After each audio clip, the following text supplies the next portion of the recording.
कुचन प्रशालेत प्रवेशोत्सव साजरा। पद्मशाली शिक्षण संस्था संचलित कुचन प्रशालेत आज नवप्रवेशित विद्यार्थ्यांचे औक्षण करून विद्यार्थ्यांवर पुष्पवृष्टी करत स्वागत करण्यात आले। या प्रसंगी मान्यवरांच्या हस्ते इयत्ता 5वी ते 8वीच्या सर्व विद्यार्थ्यांना मोफत पाठ्यपुस्तके वाटण्यात आली। यावेळी नवप्रवेशित विद्यार्थ्यांच्या चेहऱ्यावरील आनंद ओसंडून वाहताना दिसत होता। कार्यक्रमाची सुरुवात सरस्वती पूजनाने झाली। पल्लवी ननवरे यांनी सरस्वती वंदना घेतली। त्यानंतर विद्यार्थ्यांना गोड खाऊ वाटप करण्यात आला।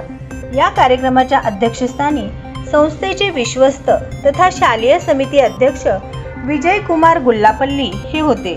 या प्रसंगी प्राचार्य युवराज मेटे, उपप्राचार्य अनिल निंबाळकर, उपमुख्याध्यापक मधुकर धर्मसाले, पर्यवेक्षक दत्तात्रय मेरगू, प्रणिता सामल, मल्लिकार्जुन जोकारे तसेच सर्व शिक्षक वृंद आणि शिक्षकेतर कर्मचारी आणि नवप्रवेशित विद्यार्थ्यांचे पालक वर्ग मोठ्या संख्येने उपस्थित होते।